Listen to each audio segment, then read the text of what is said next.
Bismillahirrahmanirrahim. Kalau kita nggak punya mindfulness of others, kita tidak mencontoh Nabi. Karena Nabi itu wa innaka la'ala khuluqin azim, raufun rahim. Sangat ra'ufah, mikir.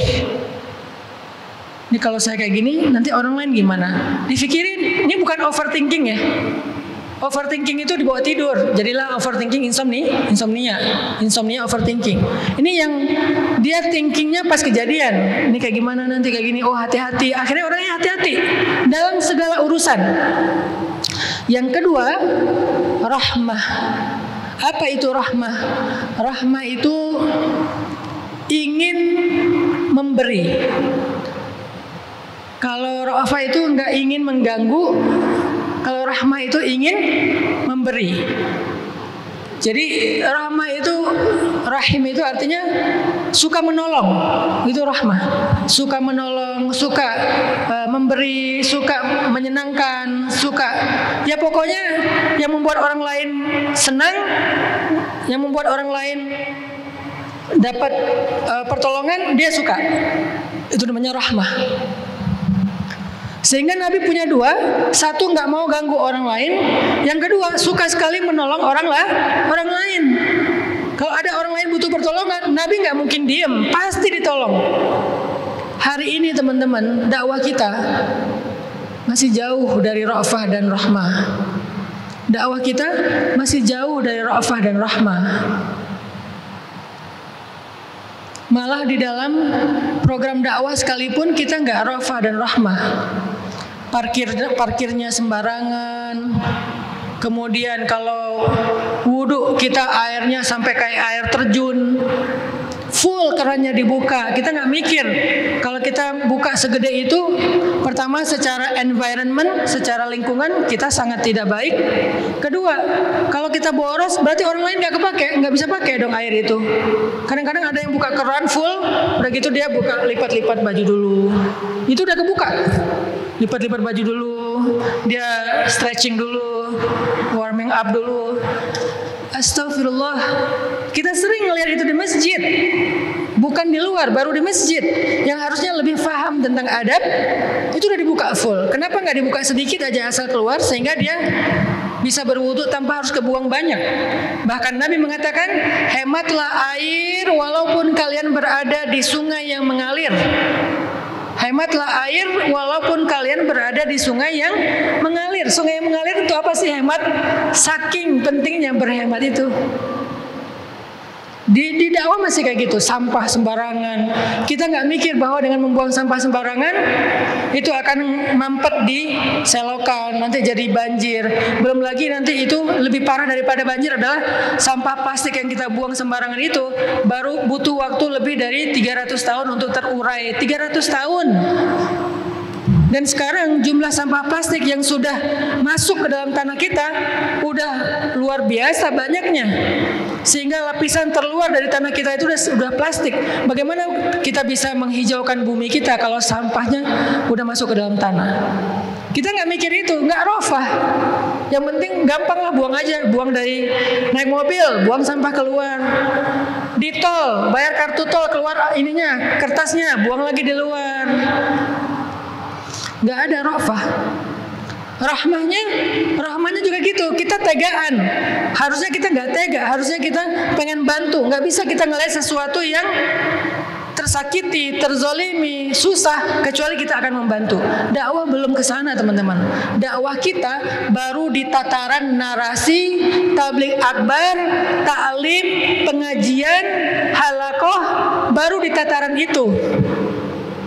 Sedikit sekali dari dakwah kita yang orientasi dakwahnya itu adalah rahmah, mengangkat beban umat, menyelesaikan masalah masyarakat. Sedikit banget. Para guru-guru kita, para ustadz-ustadz kita sedikit sekali yang memotivasi anak didiknya untuk membuat sebuah movement, sebuah gerakan yang orientasinya rahmah. Sedikit. Ini terus terang saya bicarakan. Sedikit sekali dari guru-guru kita yang punya sebuah komunitas, punya organisasi, punya jamaah yang mereka motivasi, mereka didik, mereka ajarkan supaya membuat movement untuk menyelesaikan masalah masyarakat. Sedikit, rata-rata jamaahnya menjadi fasilitator pengajian. Lagi-lagi pengajian. Bangsa kita ini nggak kekurangan pengajian, tapi kekurangan orang baik, rahmah. Saya sama istri itu punya satu proyek sosial namanya Rumah Teduh. Sekarang ada 2, Rumah Teduh dan Peaceful Land. Rumah Teduh itu menangani pasien kanker yang kurang mampu. Dan itu pasiennya ngeri-ngeri, namanya kanker ya, ngeri-ngeri. Dan lebih bahaya, lebih parah lagi, udah kena sakit kanker, mereka orang yang nggak mampu di desa. Ditambah lagi sama keluarganya ditinggalin, disakiti. Ini satu. Yang kedua ada Peaceful Land. Ini khusus pasien mental issue, mental illness. Sekarang banyak banget yang kasus terakhir kejadian kemarin, baru kemarin saya dengar laporannya dari istri, ada ibu-ibu kerekam sama tetangganya lagi teriak-teriak marah kepada 2 putrinya. Putrinya masih kecil, umur 5 tahun sama 8 tahun kalau nggak salah.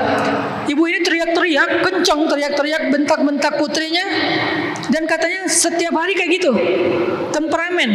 Kenapa? Karena kena mental. Setelah cerai sama suaminya, anaknya menjadi korban bulian dari ibunya sendiri. Kebayang nggak gimana rusaknya mental dan fisik anak itu? Rusak udah.